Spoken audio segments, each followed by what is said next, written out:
What's up? This is All Up In Your Biz, and I am here with John Larkin of The Black Stuff. Before we begin, I didn't tell you this before you came in.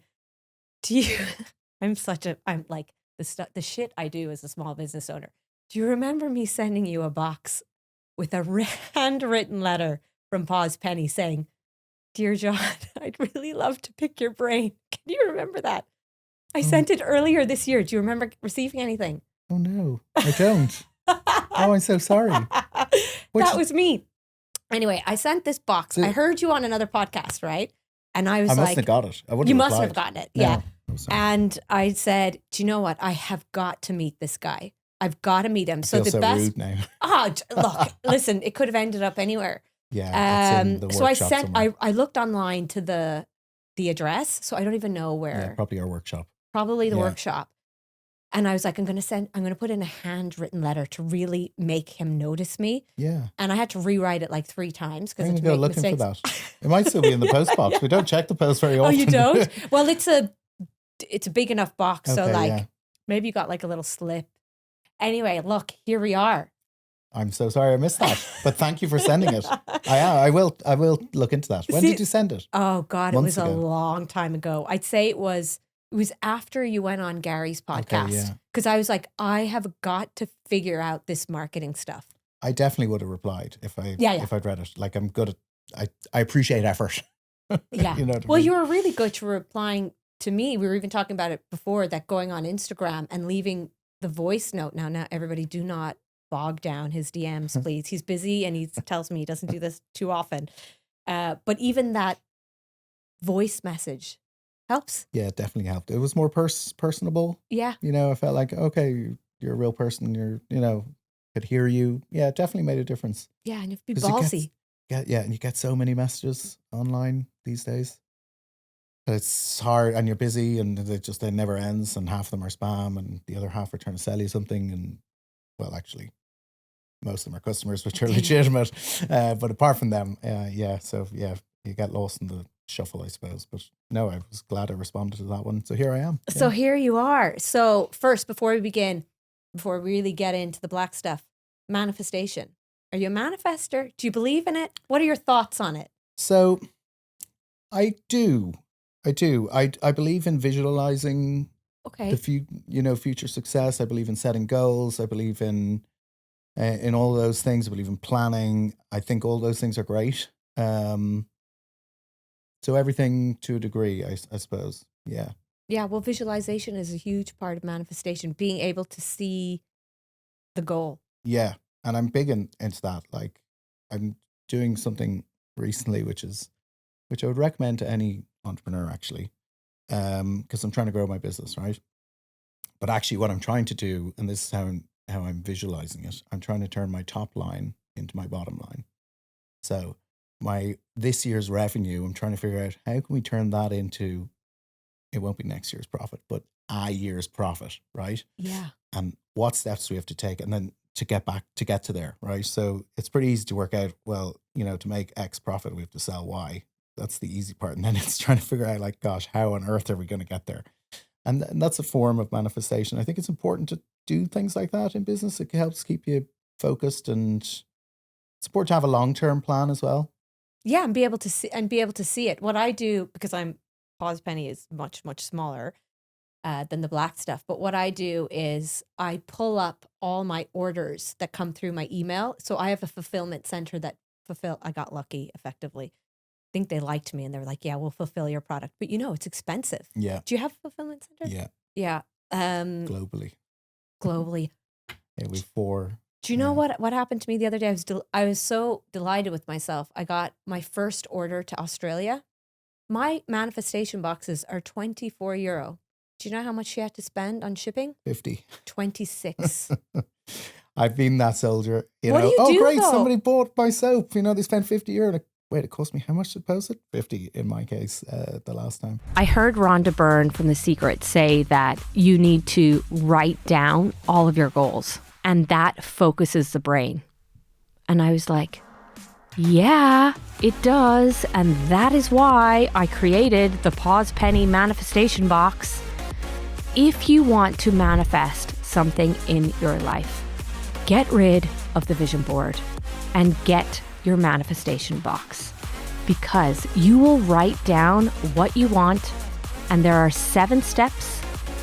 It is going to focus your mind and help you visualize. And I promise you this, what you create in your mind is far more powerful than anything on your vision board. So out with the vision board, in with the manifestation box, and grab it at pausepenny.com. What you do. But did you charge, like I charge basically, obviously we don't make any profit on the postage. And initially what I was doing in my early days was I was kind of losing, I was cutting back the postage cost. But then I realized losing money. But then I just realized I am never going to be profitable if I keep losing money on this postage, because it's so expensive when you're starting out. Yeah. So what did you do? I lost money. Yeah. And I still lose money. I lose money on we don't profit. We lose money on every single shipping item, we charge in Ireland, we charge what OnPost charge, right? It's $5.95. Yeah. We charge less than that if somebody only orders 1 or 2 products, because feedback was like, oh, the post is more than the product. I'm like, okay, well, no, not anymore. Put the product price up, but so we charge slightly less. So we lose on that for 1 or 2 products. And then we have a free shipping threshold as well. So if they order enough, we then give it free. So we lose money there. And then you have to measure in your pick and pack cost and your fulfillment cost on top of that. So I'll give you a good example. We're selling a lot into Europe at the moment, and an average package into anywhere in Europe close by, so like, France, Germany, Denmark, Sweden, whatever, it's about 15 quid. But if it's over a kilo, it's 20 quid. That's just for the postage. But we still charge them €6 for postage, right? So I think I just put up to €7 plus our fulfillment cost. So it's like, my goal right now is to just hopefully break even and not lose too much money and seed the market a little. And then maybe later I'll set up a fulfillment center in mainland Europe where it might be a bit cheaper.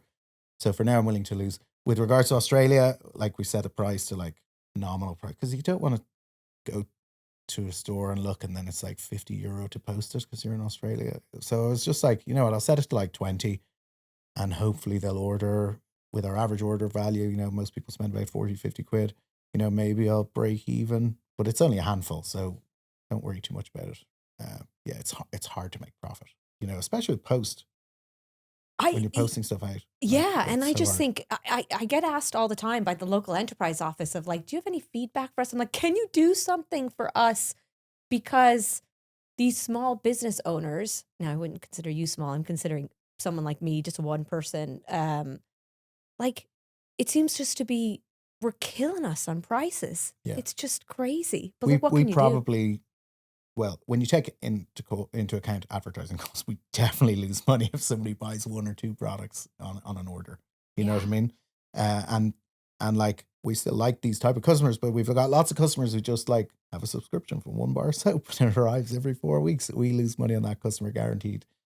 And I guess the hope is at some point they'll figure out, they're like, why don't I just buy a big bunch of them and have variety, and then we'll finally make a bit of money on them. So that was actually something I had kind of a mentor that I worked for in between when I was in pharma, and then I went to this tech company, and he's still good. He sold his company for 55 million or something like that. It was a tech-based company, but when I was showing him my manifestation boxes, he was saying to me, you have to have a subscription-based service. So do you have that with your soaps? Yeah, we don't push it, so it's not mandatory. You can come in and just buy 1 product if you want. And I kind of like that.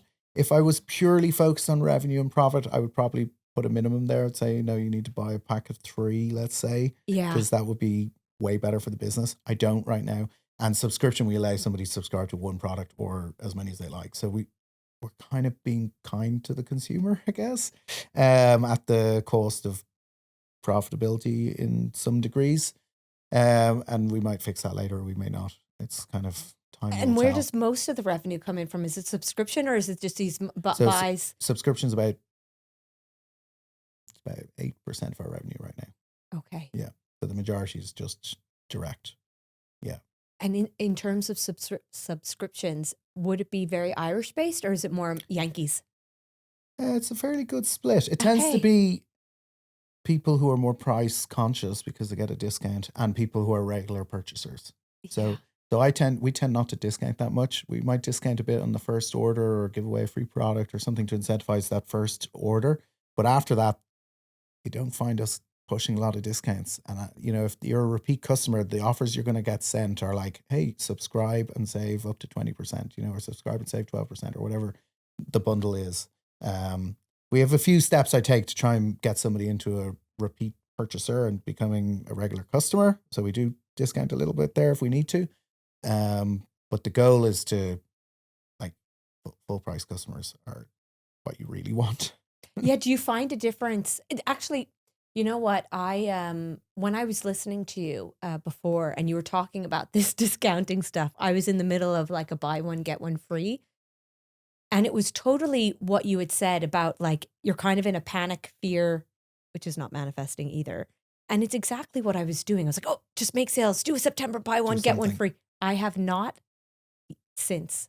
I had a podcast discount code, and you have a 10% discount when you come on the website, but I'm no longer doing any sales. I actually put up my prices, and I'm not doing the discounts anymore. And since I heard you talk about the discounts as well before, I've noticed all the brands that are constantly having, I mean, not even small discounts, huge discounts on their products. And I don't know, I think it's just kind of mentally, it's kind of put me off it. Well, I think people don't realize, or maybe they do and don't care, or they just don't do the maths. But when you discount something, it comes out of your profit. Not so, like, if we sell €100 worth of soap, hypothetically, we might make, let's say, 20 quid net profit at the end of that, right? If I discount that by 10% and the customer pays 90, that €10 that's missing, all my costs are still the same. Our fulfillment costs are still the same. All our people, our fixed costs, our electric bills, our raw materials, they're all the same. So it purely comes out of your profit. So it's actually like 50% of your profit you've given away for a 10% discount. And yes, sometimes it's good to turn inventory back into cash.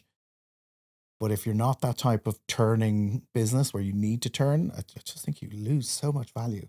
And not to mention, customers who pay full price and want to support your business and love your products are way, way, way more valuable than somebody who's just only bought because of a discount.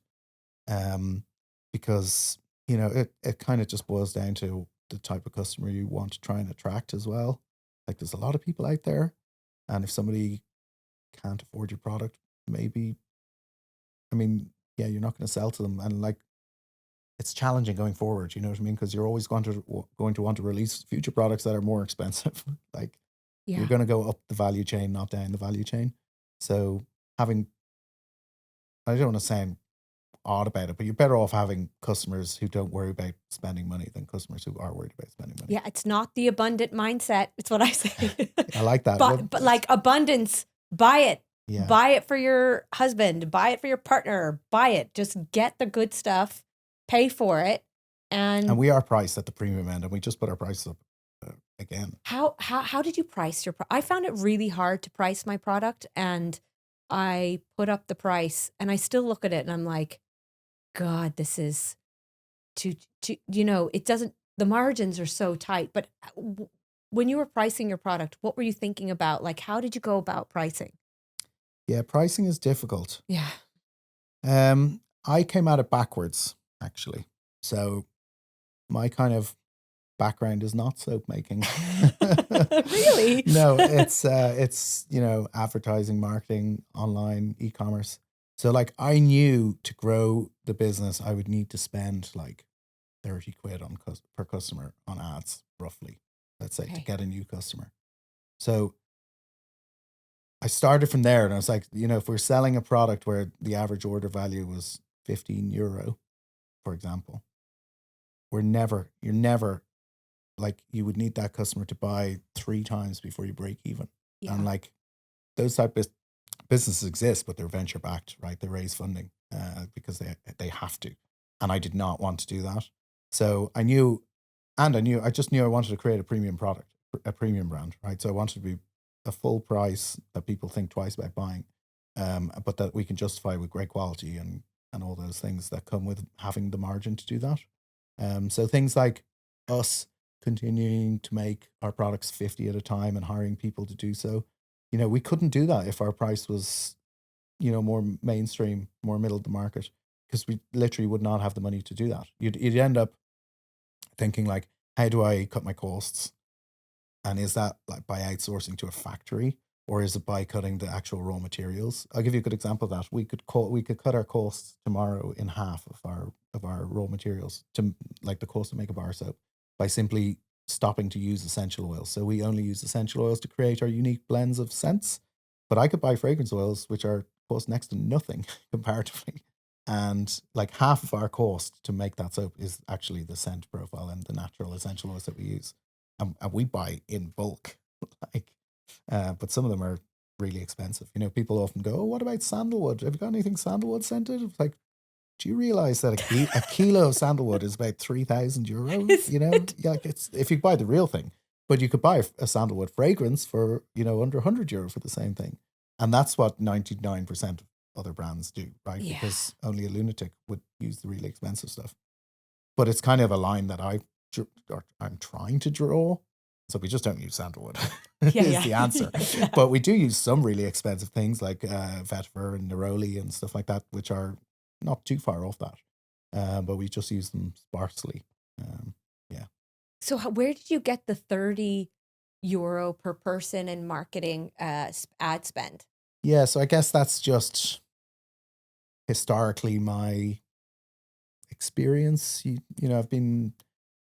I started a Facebook advertising software company probably 12 years ago at the beginning of Facebook and e-commerce. Like, it was a great thing. I've been in e-commerce ever since. I know it really well. I know the advertising side really well. It's kind of, you need to be able to spend at least 30 quid on ads to get a new customer at any kind of scale. Okay. And it's realistic, it's probably 50. And when It's you growing over time. when you do your ads, right? Are you doing them through, like, I'm so naive to all this and so totally clueless. What I do on Instagram, which I just found out the other day from a friend of mine, I was like, why are my prices so much more expensive than what I've actually put in for the budget? So all I used to do was go to Instagram, because I'm not really on Facebook. I know I probably need to change that. Boost a post that, not necessarily about the product, but what I stand for, say manifestation. I'd boost it, and I would put like €5-10 a day for the, not a lot of money for the month or whatever. But then it would come out at 30% more. Tax. But you can claim that back. VAT. No, this is if you do it in the app. Apple charge yes, tax. Apple. Yes, sorry, the Apple. That's totally nuts. So you go onto your laptop and do Yeah. it via there. So I do everything. I forgot about that. I Yeah. do everything via the laptop. So via Instagram as well. So I'm not on Google Ads or anything yet. Like, what platforms are you using? What do you think works best if you've got an e-commerce brand? What should we be thinking about from a marketing perspective? Yeah. So before I go there, that boost button, Yeah. we invented that. What? My software. Yes. Really? That software company I was starting out. We invented that boost button. You used to be able to connect your Facebook page. It would pull in your posts. We added that boost button. We turned your posts into ads, and then Facebook within Red Bull were using us. Facebook within a few months, we're like, I think we'll do that. So yeah, that was actually invented That's amazing. Propellat was the name of the company. Anyway, so. And you were in that company and you sold it. Was that what happened? No, unfortunately, we ran out of money. Oh. Yeah, we were ahead of ourselves. We raised venture capital. One of the founders was living in San Francisco. We built a great product, and our Series A investor pulled out like the very last minute, and the round kind of fell through. And yeah, we just couldn't see any way forward at that point. Unfortunately, left us scrambling. So we were in it for maybe 2 and a bit years, 3 years. It was great. We were really early to Facebook ads and e-commerce. Yeah. We were one of the first apps on the Shopify App Store at the time. Yeah. But anyway, apart from all that, to answer your actual question, meta advertising is where it would start and where it would end. I wouldn't even, I know lots of people, and we've done TikTok as well and Snapchat and all the other things. I just think there are enough people on Instagram and Facebook to fill your boots for the next 5 years. You know what I mean? I think any business can get to 100 million a year business solely built on meta ads still. Like there's no reason to diversify beyond that because you're only confusing yourself. Become an expert in one channel, and it's the biggest channel, and it's still the best channel. Could I become an expert just on Instagram because I don't love Facebook? Yeah, it's the same. And you think, same, and what do you think about the ads? same tools. Same tools. The ads that actually go out, because I look at your ads and I'm like, this guy is funny. Like, this is a shower that I could see in my parents' house. It's not like your 5-star hotel. No, we shower. didn't even clean it before we used it. Yeah. And there's like fairy liquid in there and different things like that. So like, what are your thoughts around the actual ads themselves? So I'm a huge believer in yin and yang, right? If everyone's doing A, you should do B. And if everyone's doing B, you should do A. And I used to play poker for a living a long, long time ago, different life. And this comes from that, right? If everyone at the table is playing super tight and snug, you should be really splashy and aggressive and loose because they'll all be intimidated and just totally contrast their style of playing and you'll win most of the pots. If everyone's playing loose and crazy, the correct strategy is that actually you play the opposite and play really snug and tight and wait for a good hand, right? So the same thing I think applies to so many situations in life. And I think ads, when you think about it, if you think about your feed on Instagram, right, the ads that you see, they're all very, very similar. Like they've all got the robot AI voice now. They're all doing the same type of thing. And I think advertising about two things. One is stopping the scroll to get noticed because most people are just lying in bed wasting time, right? So number one is to stop the scroll. And number two, how you do that is by standing out and being different, So, and sorry, there's a third part to that. And number three to realize is that everybody, like Meta, has so much data about every advertiser, every brand, and every person on their platform that once you start to think about who they're going to show my ads to, it'll impact how you create your ads. So if you create ads for your business, you need to understand that before somebody is shown your ad, they're going to be shown your competitors' ads. Or after they see your ad, if they engage with it, Meta is going to show them your competitors' ads. That's how it works. Like we advertise quite heavily. It's good for us, but it's also good for all our much smaller competitors who don't have nearly the same budget because somebody who engaged one of my ads is then going to be shown 3 or 4 different soap brands afterwards. It's just how it works. And so once you start to realize that actually they're showing them similar products because they've shown an interest in mindfulness or whatever, you need to not just stand out and educate, but also differentiate yourself from your competitors. And if they're all doing style A advertising, maybe you need to do something style B and just be totally different. Yeah. It's funny because there's one of the things that really drives me crazy these days are vision boards. I know visualization is important, but what I've created is a vision board in a box effectively. Right. So you write it down and I base it all on neuroscience. But for me, the hardest challenge is not the fact that I'm also working and I have 4 small kids. I think that's probably challenges, but getting that right, just getting, it's the equivalent of, how do I put this? When we do something out of habit, we buy shower gel because that's what we do. We just pick up the shower gel. Just take it off the shelf as you walk past. Yeah.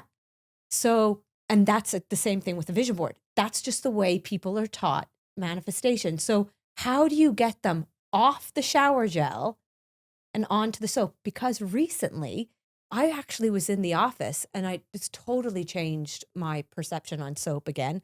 And one of our vendors sent us a bar of soap as a gift to one of the guys in the office. And I took it, but it was a female scented one. And I had it in the shower and I was like, I am never going back to shower gel It's again. way nicer. Yeah. It's way nicer. It's more tactile. And we sell textured soaps as well. So, some of them are rough. Some of them have got a bit of hummus in them. It's a way nicer experience than pouring fluorescent goo onto your hand and rubbing it on your body. Which is probably a bit toxic. Yeah, who knows? Who knows where it's been made upon I don't. And I've read the ingredients. And I even, when I was, say, struggling to have a baby, I read this book. It starts with the egg. And they were talking about all these toxic products like deodorants and stuff, the sprays. I can't even be in a room where it's the spray is being sprayed. I'm like, oh, the smell. But they talk a You lot. don't have teenagers yet then. Yeah, no. Or teenage boys, I should say. 6. I have 3 boys. 6, 22 months, twins, and I have a 3-year-old They're girl. busy. So it's Yeah. busy. I Yeah. have a 10, 13-year-old and a 15-year-old. So yeah, we still, despite selling natural deodorants, we still sometimes have to inhale the Lynx. Yeah. But when you look at the ingredients of that, it's actually just propane. Like it's literally fuel. That's why you can light it with a lighter and spray things. Like can't be good for you. I know. We need to be looking at more natural. So when you made your first soap, what was the background? Like, how did you one day decide I'm not playing poker, or were you playing poker and? No. That had ended before, probably 5 years before that software company. So when I started to have kids, that's when poker ended. Why? It's a very predatory lifestyle, and it's also very antisocial. And it's not secure, and it wasn't the example I wanted to be setting for my kids, basically. Okay. Yeah. And there was a few global economic factors as well that changed it, to do with legislation in the States and stuff like that. But yeah, mainly it was that. And also the predatory thing. Like, for you to win, somebody else has to lose. And often you're waiting, you know who's going to lose their money. Like, and you're just waiting and hoping you're going to win it. And it's just, doesn't leave you, it's not very satisfying. It's not a... Yeah. I think you're a huge manifester. You don't know it. Yeah. Well, you are. You said you visualize, but that's a real manifestation mindset of like wanting abundance for everyone. Yeah, it's not like spreading good in the world. No. You know what I mean? Great, I went home and my pockets were full, but somebody else went home, and who knows their circumstances. Is it a bit addictive? Or can you get addicted to it? I'd say addictive people play it. Yeah. And gamblers play it. But funnily enough, I'm came at it from more the competitive point of view. So like, I never bet on sports. I still don't. Yeah. I'm not a gambler, even though I gambled for a living for 10 years. Yeah. But everyone around me was. But for me, it was more about trying to figure you out, and it was more psychological warfare. And so it was more just competitive. Yeah. But you can definitely get addicted to it and the many things that go along with it. Yeah. Yeah, I haven't got a clue how to play poker. Don't bother learning. I'd lose all my money. They're all too good now. But, don't bother learning. But the soap. So how did this come about? Yeah, so I had been and the name. Yeah, so I'd been in software originally. After poker, I got into software, and then ended up in e-commerce through that software company. And there was another software company before that. So I've kind of been in e-commerce for, let's say, 7 or 8 years prior to this. And I've been working for other companies and helping other companies grow, and kind of freelancing here and there, and usually on the customer acquisition marketing type side of things. And I'd started a couple of e-commerce ventures. Some had gone well, one I'd sold, and I was in the market, let's say, to start a new business when COVID hit. And I was in the process of selling another business. So I was kind of like in between things, let's say. And I was clearing my office, as I habitually do, because I don't keep a clean workspace, but sometimes if I want to clear my mind, I start by cleaning my office, right? And just getting rid of all the junk and making everything clean, and then I can think straight. So I was doing that, and I came across an old book, let's say, whatever it is, a journal, where I was flicking through it, and I'd listed out all these business ideas that I analyzed a number of years earlier. It was probably 4 or 5 years earlier. It was when I'd started the previous business that I was now trying to sell, right? And one of the things near the top of the list was men's handmade soaps. And I was like, actually, that was a really good idea. And I'd put a fair amount of research into it. It was a good market. It's growing. There's a shift from synthetic to natural. The macro environment is good. You can sell at a premium. It leads into complementary products. It's small, it's light, it's easy to ship, lots of varieties. Like, it takes a whole lot, it's consumable. It takes so many boxes for e-commerce that I was like, maybe I'll do that. And I started going down the same rabbit hole I had 3 or 4 years earlier. And I think I realized that when I watched like the same video, or was reading the same article I read, and I just was getting deja vu. And I said, no, stop over analyzing and just take action. So I was like, fine. And at this moment in time, I wasn't even particularly a huge soap user, right? I mean, I washed, but like, I just washed whatever was in the shower. Like many people.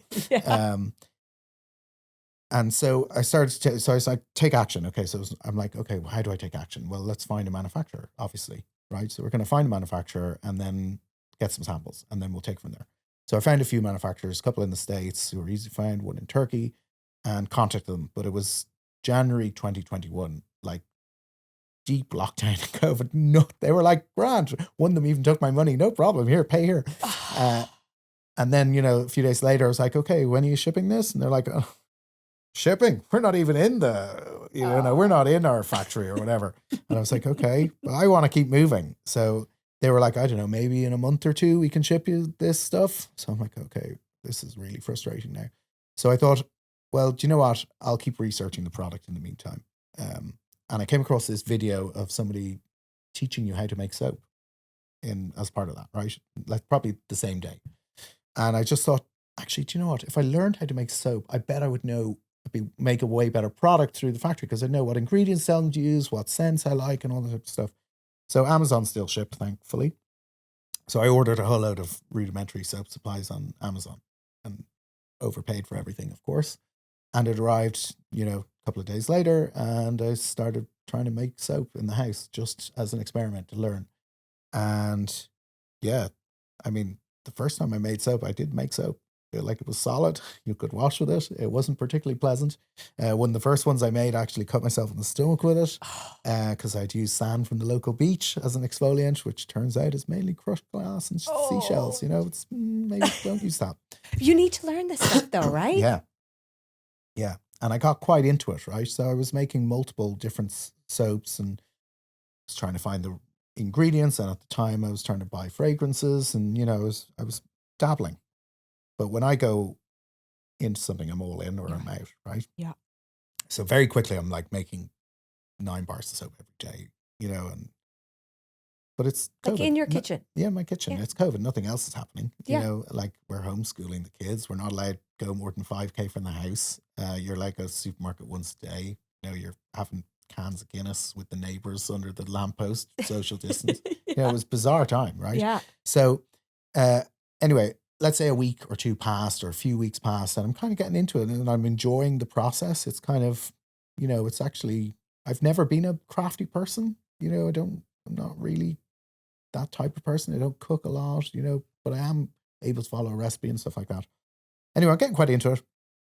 And so to make soap at its essence, you just mix any alkali with any oil, right? So you could take drain cleaner, which is an alkali under your sink, and mix it with olive oil and it will saponify. Now, it might burn the skin off you because it's not going to be great. But that's soap making at its essence, right? But the alkali that you use, you have to dissolve in water. It's a salt form. It comes like a salt, right? So you're putting it in water every day. You're letting that, because it heats up, you're letting that cool down. You're mixing with your oils to a proper, formula, so it's the right amount of lye for the right amount of oil you're using, right? But I was just having this moment where I was doing what I was doing, and I just thought, I wonder, do you have to use water or could you use anything, right? So I started to look, and then I came across this beer soap. I'm like, oh, that's interesting. You could actually just dissolve the lye in beer and then use that to make the soap. And then I was like, oh, I wonder, could you do a Guinness? So then I went down this rabbit hole, and at the time, like, I'm still waiting for samples I'm just messing. Yeah. You know what I mean? Yeah, and your wife is about to kill you. Yeah. And she's like, can you help with the homeschool? I'm like, I'm making soap. Like, okay, we This don't is need more soap. entrepreneurship. We don't need more soap. We've made like 200 bars of soap in the last week. We're going to be clean for the next 50 years. And it's horrible. So I went down this rabbit hole of making soap out of Guinness, or trying to make soap in Guinness. And, at the beginning I was trying to make it look like a pint. It was black on the bottom and lighter at the top. And it was all a bit gimmicky and didn't smell great. But anyway, I think it was actually the second one I made. The first one was kind of shaped like a pint, wasn't great. The second one I made, just for whatever reason, the ingredients, because I was always trying different recipes and messing with the oil combinations where I was using, and my essential oils. At this point, I'd started using essential oils, and I was making my own scents as well, like a lunatic. And anyway, this one that I made with Guinness was like a few days later, I was trying it in the shower, and it was actually the first time out of those 200 or 300 soaps that I've made where I washed with it. I went, oh, this is actually really pleasant. It had loads of bubbles because of the sugar in the beer, and it actually smelled great. And I had put texture in it. and it was actually rough to use, and it was actually really enjoyable. And I was like, holy crap, this is actually really nice. Yeah. And it was in that shower where I thought, I wonder, did Guinness ever protect the term the black stuff? You know, because I'm holding the Guinness soap. I just thought, I wonder, the black stuff, is that actually protected? And so I tailed off, went downstairs straight away, started researching, and no, they never did. And they used it once in that one ad where it says from the home of the black stuff. It's a Christmas ad, but it's always just been a colloquialism. Guinness at Diageo have never protected it, never officially used it. It's never been trademarked, nothing like that. Never come after you. No. They have no IP around it. Yeah, yeah. And so and that's when the idea became a reality, where I was like, I'm going to call it the black stuff. I'm going to make soap out of Guinness. And like telling my wife, I'm going to make soap out of Guinness. She's like, I can see, stop making the soap. Can you help with the kids? And so I registered my domain that day. I took huge action that day, and all of a sudden it became a reality where I'm like, okay, let's get a logo. Let's start to take the steps to turn this idea into reality. And at that time, then all my soaps were going to be made from Guinness, and since then it's changed substantially. And obviously everything's evolved since. But that's how the name came. And you were making how many soaps a day yourself? So at that time, like just 9. I had this loaf mold, let's say, I bought on Amazon that made 9 soaps. And right? where did you get the packaging at that time? How did you get them packaged up? Yeah, so once it started to become a business, right? So I started going, like, researching, well, what do I need to do to sell soap? Yeah. Turns out you have to get cosmetic safety certification done, and there's all these loopholes, or not loopholes, all these admin stuff that you have to do when you have to get your products tested, and it's actually quite complex. And as part of that, I figured out, well, actually in the States, you don't need to do any of this. So I was like, I'll go sell it in the States. There's no regulation whatsoever. In the USA, if you're selling soap, if it says soap on the packaging, you don't even need to list your ingredients. It's bizarre. It's crazy because my sister lives in LA. I grew up in LA, and she's got this app. I don't even know what it's called, but she goes to every product now. Yucca, what it's called. Yeah. And it scans the ingredients and it gives you a score. It gives you a score. Yeah. So do you only sell on your website, or are you in retail, or do you want to be in retail, or what's your plan, or where are you currently? Yeah. So we started out by, I thought, like, I'll sell to the Irish Americans. Yeah. And hence we have Irish Mountain Rain. I used to collect rainwater to make it, and with the Guinness soap. So I thought, like, we'll sell to Americans. And very quickly the feedback was like, we love this product. And then I started, eventually after about a year, started selling in Ireland. We got the safety certification done, all that type of stuff. But it's all direct to consumer still. We were in maybe 30, maybe 50 retailers who have reached out to us, and we've gone, yeah, sure, no problem. But we don't actively search them. We can barely keep up with demand going direct.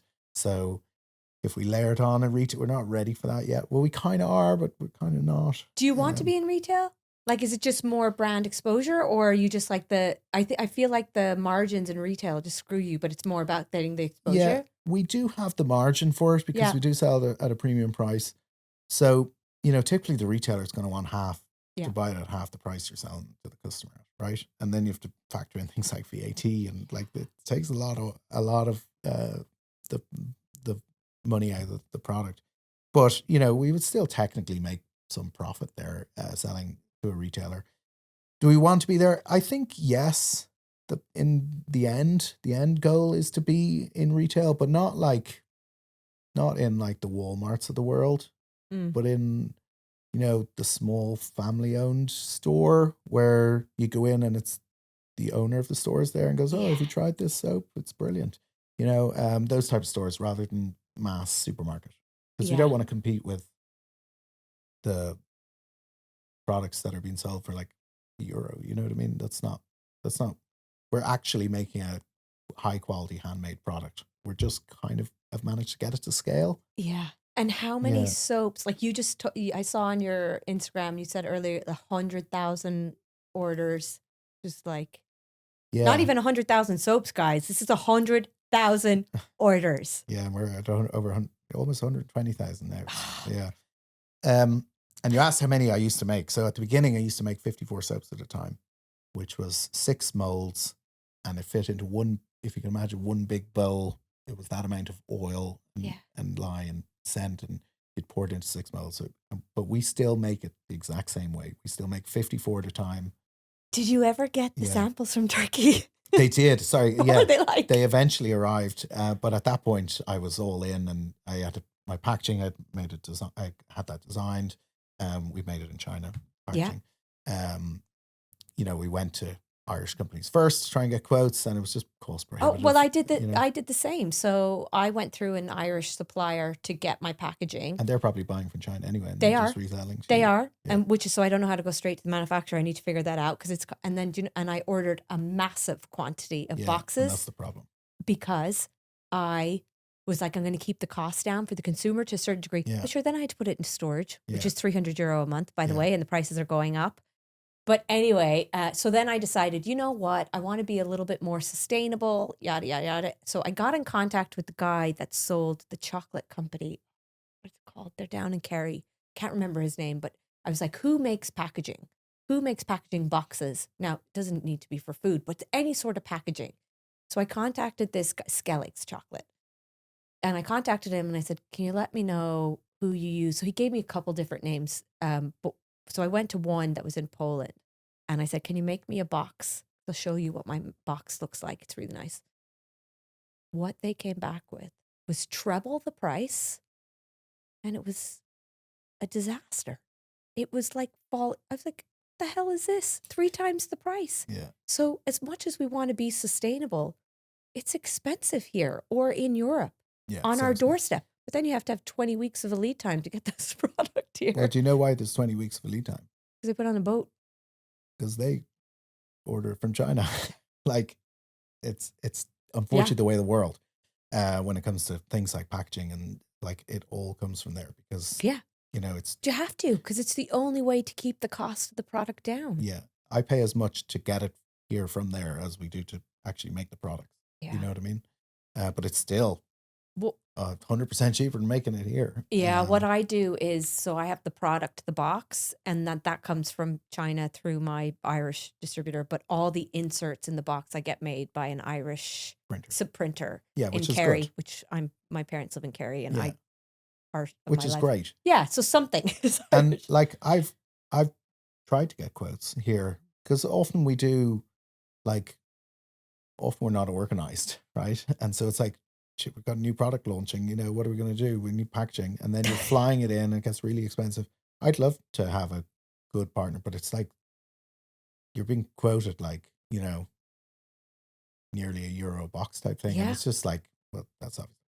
It's not going to work. No. It's just too expensive. Yeah. One thing that I would love to have, and would you ever consider, would be making a version for babies. Have you ever thought of Yeah. that? Because I know for me, it's all liquid stuff. And I think with kids, stuff like essential oils, like we're very conscious. As we get older, we start to forget about what we're putting on our skin. But new moms, like we're very conscious of what we put on our babies. I did make a soap recently, well, probably a couple of months ago now, which was just pure olive oil. The problem with that is it takes, so we cure all our soaps for about four plus weeks as long as we can, which is basically letting the water that you use to dissolve the lye, you're letting that evaporate out of the soap because water kills soap. So you Okay. need water to make soap, then you want the water out of the soap. Okay. But anyway, olive oil soap takes like 6 months to a year to cure properly. So I've made some, and that would be the mildest, most fantastic soap you could possibly use on a baby because the ingredients are olive oil. That's it. And it doesn't make you greasy or anything like that. No, if you cure it for long enough. Okay. Yeah. Okay. But you could make it really premium. Yeah. But I So guess I'd love to do that. Yeah, no, I would, but I wouldn't scent it. It would just be unscented and like, like a pure Yeah. natural product, because we know yeah, but from we'd make back it today and sell it in a year's time. Hard to do 2026. that. Yeah, there you go. Yeah. Yeah. So what you were telling me earlier about the amount of money you spend on e-commerce marketing. Yeah. Embarrassing. No, it's amazing. I'm like €5 a day. I'm like, this is why my business is not getting off the ground. Yeah, so bear in mind my background is advertising. Yeah. You know, so it's hard to visualize spending more when you have never done it. Or you don't have the money, guys. Like you know, Yeah, or you're not getting a return. it's like a right? chicken and an egg thing. It is like a Like chicken you and egg. think you have this amazing product, like I do. It's selling, but it's the marketing isn't out there quick enough. It's like you said earlier, anybody can have a massive sale on their products. They just need to get the marketing right. Where do we start? Yeah, it's the biggest challenge, isn't it? You know, there's two things you need to get right. One is having a great product, right? Yeah. So without a great product, it doesn't matter how good your marketing is. Like, you could be the best advertiser in the world. If you have a crappy product, the people who buy it are not going to like it, and they're not going to come back again, and word of mouth is going to spread. You're going to get negative reviews, and all of a sudden you're going to be facing an uphill battle, no matter how great your funnel is, right? If you've got, so good marketing can't fix a bad product, right? If you've got a good product, bad marketing can fix that, right? It doesn't matter. Like, a good product at the heart of it, even if your ad is a crappy old middle-aged man coming out of a shower, old and washing up liquid, like one of my first ads, asking, are you still washing yourself with this? You know, but it's real life as well, isn't people it? who do buy it will come back and go, actually, I tried this, it's really good. And then they leave those comments on. Like, when I look at our ads, which is every day, like the amount of incredible feedback, sometimes I look at my ads and I go, it must be fake. You know what I mean? Because I see other customers going, or other potential customers going, oh, these must be fake, the comments. And I know they're not, but I can understand why they would think that when you scroll through and it's like 500 people going, this is the best thing I ever used in my life. Like, and you're like, really? It's soap? Like, how different can it be? But it is. Yeah. You know? And so when you have a product that is really good and fantastic, people like that. Like, people contact me every single day and say, oh, I'm so happy I bought your product. It's the best thing I've ever used in my life. Like, oh, I'm so happy. I love your deodorant. Like, have you ever used a soap or deodorant before in your life and thought, oh, I must contact the manufacturer and tell them how fantastic they are? And No. especially, I would say, your target market is men. And men get even bought their worse. product worse. Yeah. Way worse. Yeah. So anybody out there that's thinking, it's so hard for me to sell my product and do this, John is selling soap to men. Yeah. You know, if you had told me 5 years ago, middle-aged men, a lot of them who their care even wives, less. their mothers, Yeah. their wives, their daughters buy them, you know, they go into the shower and they take what's there. Yeah.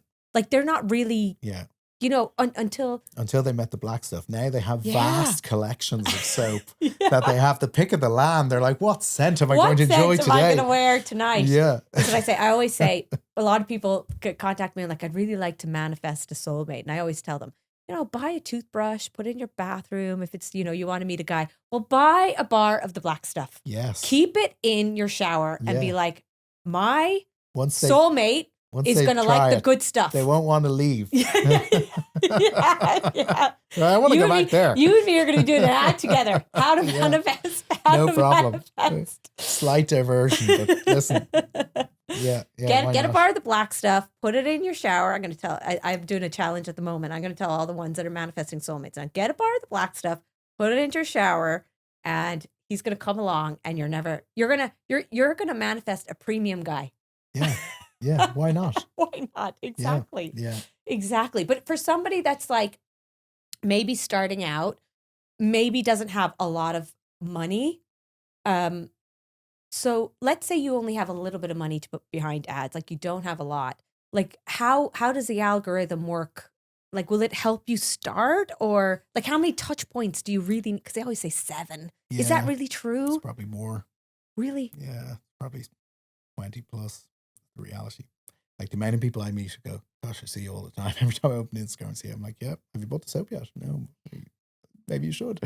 You know, it takes a lot of time. Like, social media is like, it's great, but it's also a pain. Like, there's so much content out there. There's so much distraction. It's really hard. You know, people are just flicking. You know, you've got like a second, if you're lucky, to grab their attention and to stop the scroll. And then they need to actually be interested in what you have, you know, after all that. You know, there's so many ways to lose people that. So the question was, how would you start if you didn't have money? I would start with social for sure, right? And when I say, like, you can grow to huge on Meta, yes, you can, but it's hard to do that organically, right? You can grow Instagram still organically though. So I'd be looking at creating social content for free. Yeah. And trying to see what is grabbing people's attention, what's getting a little bit of virality, what is the algorithm looking to push forward, because that's the content that's actually attracting. There's a reason some of your reels will get like 1,000 views and others will get 100, and it doesn't always make sense, because you're like, actually, I thought I put a lot of effort into that. And it's not necessarily about the message or the content, it's just about the signals it sent to the algorithm. Like, it stopped people from scrolling. That's a massive signal. Or they engaged with the content, they actually watched it to the end, or they watched it more than once, because they had a little bit of a loop on it. All those type of things socially, like organically, are you're going to learn what works, and then take that and try and use it as an ad, even if it's just boosting it, and just see how that performs. And, it's a long way to go from zero to spending, thousands of euro a day on ads. Do you find different days or different times work better? And is that something that you look at? Like, are people sometimes I see people buy my product at like 3 a.m. and they're in Ireland. I'm like, that is a mom. That's a mom who's breastfeeding. She was up with an infant. And she's up with an infant. Yeah. And she's like, I need to manifest the shit out of my life because it is tough.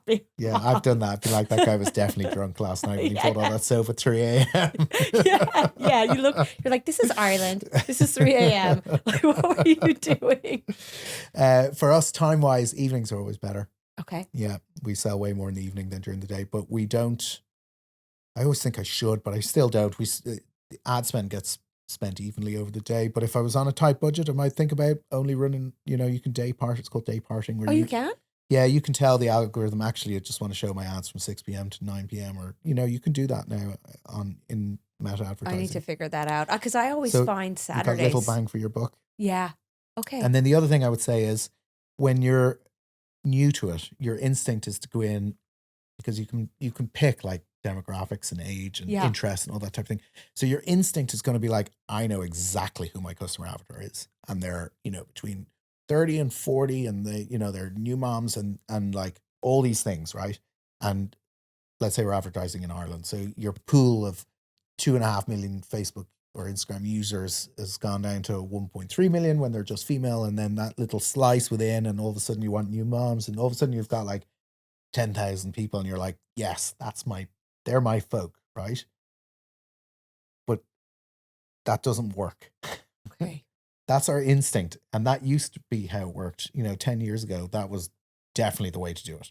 Today, the algorithm is so strong. Facebook knows so much of it. You don't need to tell it anything.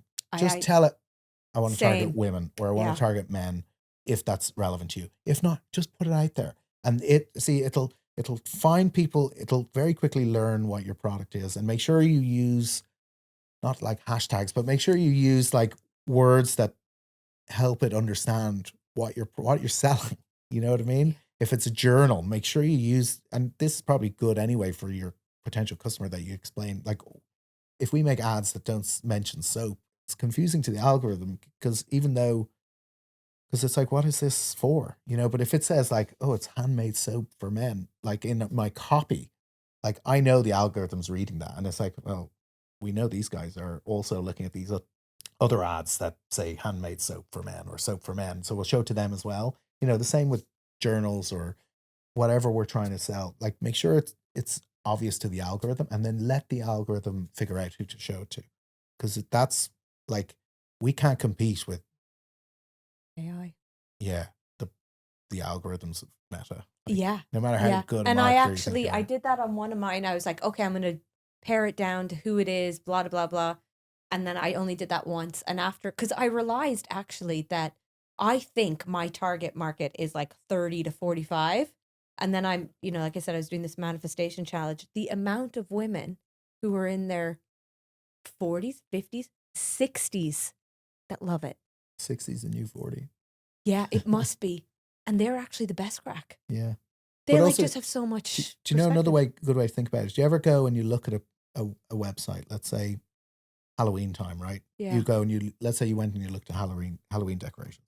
And then you scroll Instagram, it's like, I've just seen like 4 ads for Halloween decorations in a row. Like, what's going on here? That's the algorithm. It's like, it knows you're interested, and it knows you're in market, so it's going to show you ads. And that's why I say always, you have to remember they're going to see your competitors' ads too. Like, if somebody comes to my website and looks at soap, yeah, first of all, it'll show them way more at the Black Stuff ads, right? But it's also going to show them anyone else selling soap who's advertising.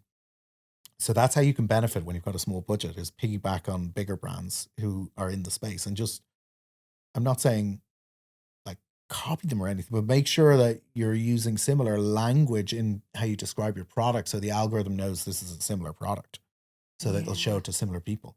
So if somebody spends time interested in your competitor, but they don't buy, Meta, Instagram are then going to show them your ad, and then hopefully, they are interested in your product. So that's how I would approach it as a smaller business. And do you ever think about, like, I had a girl on, she created a brand called Femme Fuels, which is a female only, like protein shakes and stuff, Right, and lots of different, recovery drinks and all that. And she's from Limerick. Kylie Donahue is her name. She's doing epic. Like, she's in Aldi and all these massive stores. But she was very specific that this was a female only drink, because she's pitching herself up against all these protein drinks that are very manly, but still women can drink them.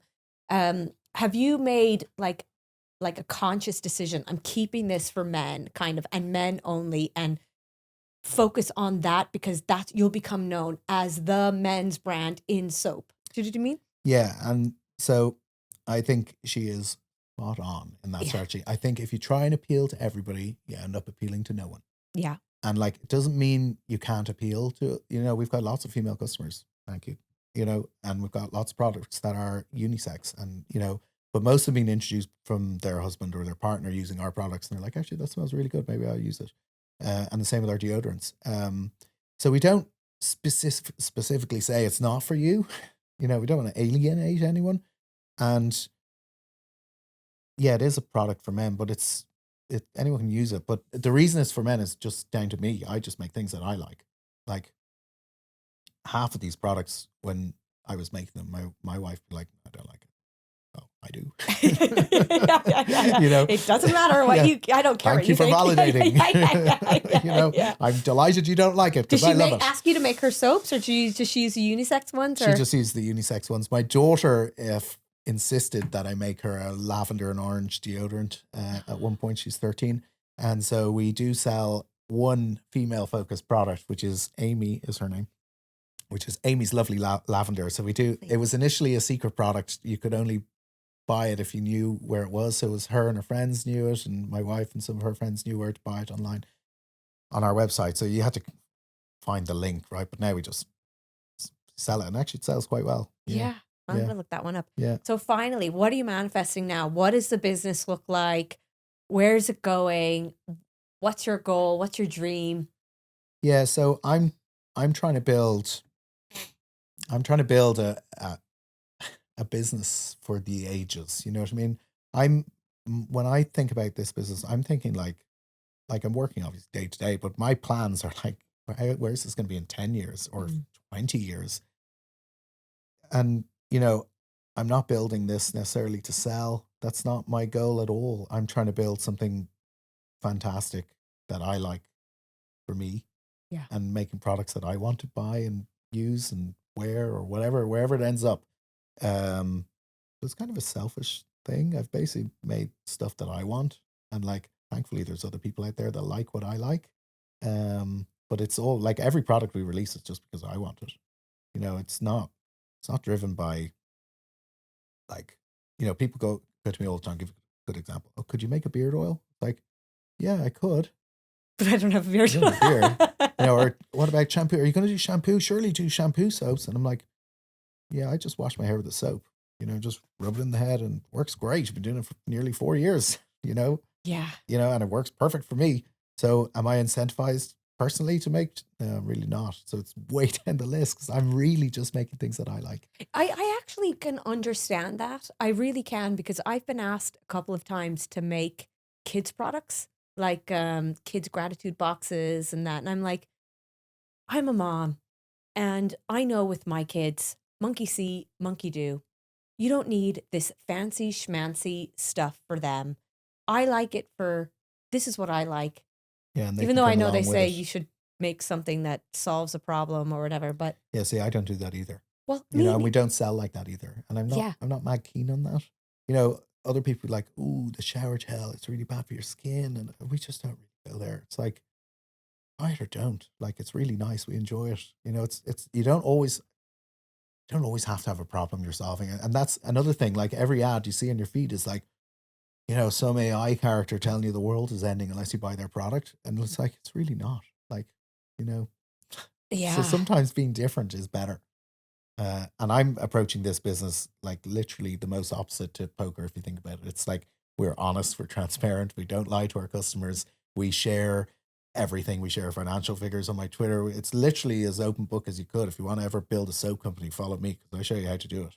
You know what I mean? Like, yeah. People mess me all the time. Can I get your ingredients? I'm like, oh, I'm not going to give you my ingredients. That's the one thing, or like a recipe. Yeah, right? yeah. There's one thing I'm not going to do. Figure that out. It's not that hard. You know, you'll figure it out. Yeah, but there's so much more to it even than just the recipe. There's the Yeah. marketing side, there's the personality of the founder, Yeah. there's all of that. So it's amazing. Yeah. And I do think, you know, I do want people to remember that are listening in. You've created a soap for men and it's doing phenomenal. And if someone said to me, I'm a man and I'm going to start a soap company, I'd be like, all right, you're going to be selling at the stalls and Yeah, you and that's know. typically what people think about when they think of a handmade soap product. Yeah. It's like, okay, you're down the local market. Yeah. What are you selling, like 10 of these a week? You know, how's that going for you? You have kids? They go to school? No, they still homeschool. Do they have shoes on them? Yeah. But you can, like, this is something my kids are older than yours. The one thing I say to my 15-year-old tends to get the brunt of the lecture, the preaching, right? It's like, no matter what your passion is in life, you'll be able to find a way to monetize it and build it into a business. You know what I mean? And don't let anyone ever tell you otherwise. If you want to make soap or whatever you're into, you can turn that into a business. Like, being passionate about something, you can find a way to make that your livelihood. I'm a big believer in that. Yeah, and I love what you said earlier. You just kept repeating this word action. And so in the manifestation box, which I'm going to give you, I'm going to show you, it's step 6. So whenever people get the manifestation box, couple things happen. One, they don't open it. I think they're afraid. They're like, oh, I'm not ready. Yeah. I'm not ready. Yeah. 2, they don't want to write on the cards because they told me they're too nice. I'm like, this is a problem. And it's too real. And it's too real.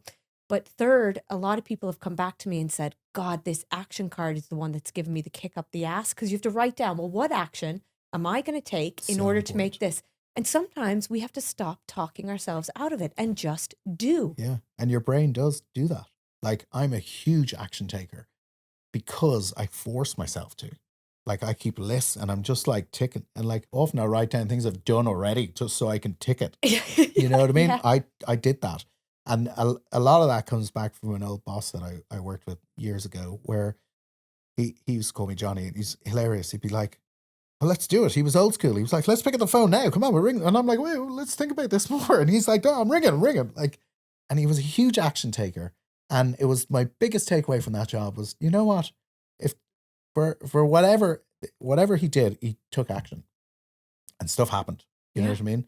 And if you don't take action, it may never happen. And you have to get deep in it. Like this morning, Yeah. right? I was telling you, I had a mad morning. I got a really big corporate order from one of the big tech companies. And it's close to my house in Sandymount. So I was like, I'm going to drop it off myself. These are big, heavy boxes of all my product. Go to the wrong place, drive, heavy lifting, go to the next place, drive. Get into the building, holding the door open to get the product in, turn the whole alarm of the whole place off.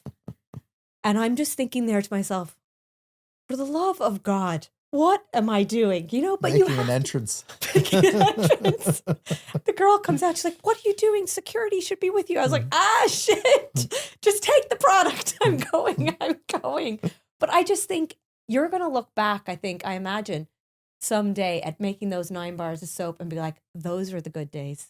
Yeah. You know, in Yeah, ways. Because as you get bigger and bigger and bigger and bigger, it just gets more and more complex. Every journey is a sequence of steps. You know what I Yeah, mean? And you just have to keep on taking those as little actions, you know, and sometimes big actions seem so daunting, but it's like, you got to break it down into achievable steps and just think about that. Like, you know, okay, I want to start a business. It's like, okay, that's like impossible, right? But like, what are the steps involved in doing that? You know, what's your idea? You know, have you, like, the one thing for me was like coming up with a name, and that's always I don't know if it's a thing, but for me, historically, that moment where I was like, I think that's my brand name, that was always hugely important to me because it went from an idea to more of a reality. And, pay the 12 quid for the domain. And it's like, okay, I'm invested now. Now what am I going to do? Ooh, I'll make myself an email, at theblackstuff.com. And that's exactly what I did when I started Pause Penny. I said to myself, okay, you're a mom, you're a corporate lawyer, you've got kids, you're busy, blah, blah. Yvonne, you just have to do one thing. I had to write down one thing that I had to do every day, just one.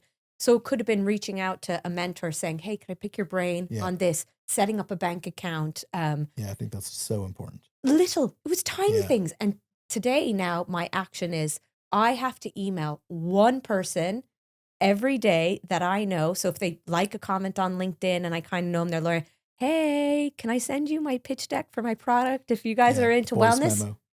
Voice memo. Voice note, yeah. Anyway. I challenge you though, turn that 1 into 3. Yeah. I think you should be able to achieve 3 things, small things, just 3 things every day. And you'd be amazed how quickly that moves the needle. Yeah. That's one thing I did earlier on. I was like, what are the 3 things I want to do today? Or, well, not hopefully today, tomorrow, and do it tonight before you go to bed. And I do it now on a Sunday night. I sit down, I spend half an hour and I plan out. I'm not regimented, but I plan out like, what are the big things I want to do this week? And like, I put the header and I'll be like, what do I need to do to achieve that? Like, what are the 5 bits? And then each day it's like, well, I need to do at least 3 things. And you'd be amazed sometimes when you have a list. It's like, gosh, I actually did 7 or 8 things today. And don't shy away from the more difficult things. Try and do them first. And don't procrastinate on the finance side. Like my husband says, Yvonne, you're ridiculous with numbers. But anyway, we're going to end there. You're great with numbers. I'm a disaster. I bought stock the last day for this big corporate order. 50% of the stock I bought. Scrambling yesterday to pack them to get more. The cards that I said from the printing station. Yeah. I only bought 50% of what I needed because I didn't do the math right. You're not going to be good at everything. No, but you should get good at spreadsheets. Google Sheets should be your friend. Oh, yeah. I'll delegate that. I'll delegate it. I honestly, it's worth taking a free course. Yeah. Oh, thank you so much. I'm going to take one of these home. You can take all of them. Yes, I'm going to give one to Dan. Yeah, because he's got to get rid of that shower gel, and he needs to start using this. And thank you so much. My pleasure. Thanks for having me. I'll be knocking on your door again. No problem. Yeah, have a catch up. See where we get to. Thank you so much.